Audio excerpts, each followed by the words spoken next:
नमस्कार बच्चों। हम जो पार्ट 2 पढ़ रहे थे इसके अगले पार्ट में हम पढ़ते हैं, आगे का भाग पढ़ते हैं। पहले हमने पढ़ा था कि उस्ताद ने लेखक को साइकिल चलाना सिखा दिया, उन्हें साइकिल पर बैठा दिया और कह दिया कि अब तुम चले जाओ, साइकिल सीख गए हो। आगे अब हम साइकिल चला रहे थे और दिल ही दिल में फूले न समाते थे। फूला न समाना मुहावरा है, अर्थात बहुत अधिक प्रसन्न होना। लेखक साइकिल चला रहे थे, अपने मन ही मन में बहुत प्रसन्न हो रहे थे।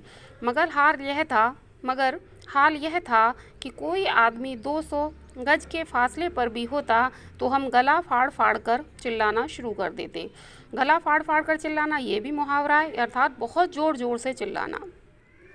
लेखक कहता है कि कोई आदमी हमें 2 गज की दूरी पर भी दिखता या 200 गज की दूरी पर भी दिखता तो हम चिल्लाने लगते, बहुत ज़ोर ज़ोर से चिल्लाते और क्या कहते, साहब जरा बाईं तरफ हट जाइए। हम उन्हें चिल्लाते कि साहब जरा दूसरी तरफ हट जाइए। दूसरे फासले पर कोई गाड़ी दिखाई देती तो हमारे प्राण सूख जाते। प्राण सूख जाना यानी बहुत अधिक भयभीत हो जाना, ये भी मुहावरा है, प्राण सूख जाना। लेखक कहते हैं कि अगर दूसरी साइड में उसी समय कोई गाड़ी आ जाती तो हमारे प्राण ही सूख जाते। उस समय हमारे मन की जो दशा होती उसे परमेश्वर ही जानता है। लेखक कहता है उस समय हम इतने भयभीत हो जाते हैं कि हमारी स्थिति को हमारा परमेश्वर, हमारा परमात्मा ही जान सकता है। जब गाड़ी निकल जाती तब कहीं जाकर हमारी जान में जान आती। लेखक कहते हैं जब वो गाड़ी हमारे पास से होकर निकल जाती तब कहीं जाकर हम चैन की सांस लेते। जान में जान आना ये भी मुहावरा है, यानी चैन की सांस लेना। आगे सहसा सामने तिवारी जी आते हुए दिखाई दिए। सहसा माने अचानक, अचानक से तिवारी जी आते हुए दिखाई दिए। हमने उन्हें भी दूर से चेतावनी दे दी। तिवारी जी को हमने दूर से ही चिल्लाकर कह दिया कि तिवारी जी बाईं तरफ हो जाओ वरना साइकिल ऊपर चढ़ जाएगी। हम दूर से ही चिल्लाने लगे कि तिवारी जी जरा साइड हो जाना वरना साइकिल तुम्हारे ऊपर ही चढ़ जाएगी। तिवारी जी ने अपनी छोटी छोटी आंखों से हमारी तरफ देखा और मुस्कुराकर कहा। तिवारी जी अपनी आंखों से हमारी तरफ देखने लगे और हंसकर कहने लगे जरा एक बात तो सुनते जाओ। तिवारी जी कहने लगा, अरे रुको भाई, एक बात तो सुनते जाओ। हमने एक बार हैंडल की तरफ और दूसरी बार तिवारी जी की तरफ देखकर जवाब दिया। हमने एक बार साइकिल के हैंडल को देखा और दूसरी बार तिवारी जी की ओर देखा और कहा, इस समय बात कैसे सुन सकते हैं, देखते नहीं हो साइकिल पर सवार हैं।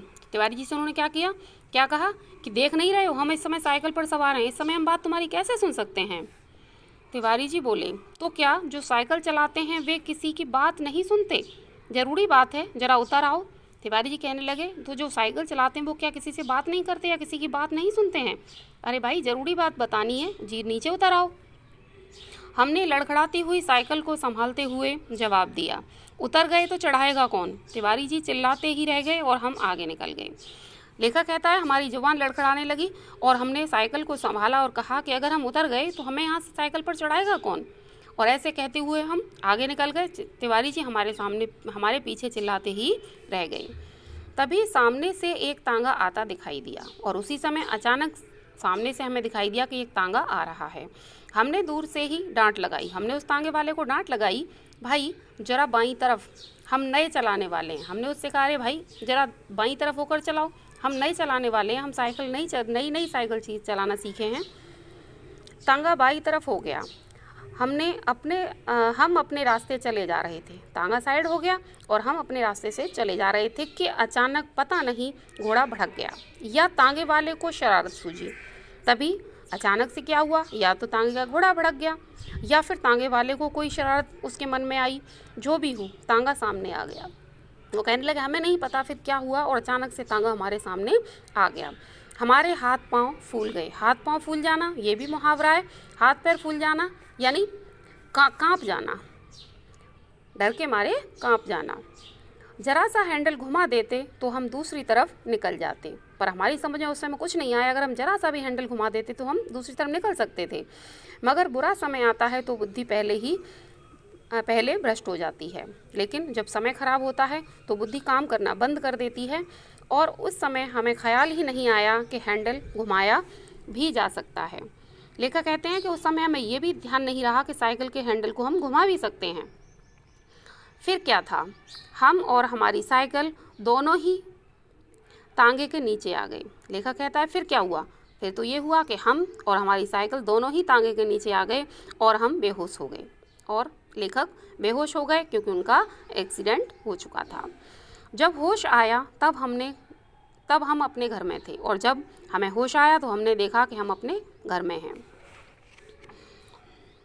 हमारी देह पर कितनी पट्टियां बंधी थीं, हमें होश में आते देखकर श्रीमती जी ने कहा, क्यों, अब क्या हाल है? मैं कहती थी साइकिल चलाना ना सीखो। उस समय तो किसी की सुनते ही ना थे। जब लेखक को होश आया तो उन्होंने देखा कि उनकी शरीर पर न मालूम कितनी पट्टियां बंधी हुई थीं, और श्रीमती जी सामने खड़ी थी, उनकी पत्नी सामने खड़ी थी और पूछने लगी कि अब क्या हाल है? हमने तो पहले ही मना किया था कि साइकिल चलाना मत सीखो, पर उस समय तो तुमने हमारी मानी ही नहीं। हमने सोचा लाओ सारा इल्ज़ाम तिवारी जी पर ही लगा दें। इल्ज़ाम लगाना, आरोप लगा देना। लेखक कहता है कि हमने सोचा कि चलो तिवारी को ही अपने साथ ले लें, तिवारी पर ही इल्ज़ाम लगा दें और आप साफ बच जाएं और हम बच जाएंगे। कहा यह सब तिवारी जी की शरारत है। हमने कहा पत्नी से कि यह तो तिवारी जी की शरारत है। श्रीमती जी ने मुस्कुराकर जवाब दिया। श्रीमती जी हंस गईं और कहने लगी, यह चकमा उसे देना जो कुछ जानता न हो। वो कहने लगी, ये बातें मुझे मत बताओ, इल्ज़ाम तिवारी के ऊपर मत लगाओ। उस तांगे वाले पर बच्चों को लेकर मैं ही घूमने निकली थी। वो कहने लगी, जो जिस तांगे से तुम्हारा एक्सीडेंट हुआ था उस तांगे पर मैं ही बच्चों के साथ घूमने निकली थी कि चलो सैर कराएंगे और तुम्हें साइकिल चलाते भी देखाएंगे। और ये सोचकर निकली थी कि चलो थोड़ी सी सैर भी हो जाएगी, यानी घूम भी आएंगे, और तुम जहाँ साइकिल चला रहे हो कैसे चलाते हो वो भी हम देख लेंगे। निरुत्तर होकर हमने आंखें बंद कर लीं और उस दिन के बाद फिर हमने साइकिल को हाथ तक नहीं लगाया। लेखक कहते हैं हम निरुत्तर हो गए, हमारे पास कोई जवाब नहीं था और इसलिए हमने अपनी आंखें बंद कर ली, और उस दिन के बाद से आज तक हमने कभी भी साइकिल को छुआ तक नहीं। लेखक सुदर्शन, इनकी भाषा बड़ी ही मुहावरेदार, चटपटी और बड़े अच्छे शब्दों से भरपूर होती है। इनकी कहानियाँ भी बड़ी रोचक और हास्य व्यंग्यात्मक होती हैं। ये कहानी भी हास्य व्यंग्यात्मक है। आप सब ने इस कहानी मेरे साथ पढ़ी तो एक बार और अच्छे से इसको कहानी को पढ़ना है। अगली वीडियो में मैं आपको पाठ के इमला शब्द, शब्द अर्थ और प्रश्न उत्तर भी कराऊंगी। तब तक अपना ध्यान रखना है, घरों में ही रहना है और सुरक्षित रहना है। धन्यवाद।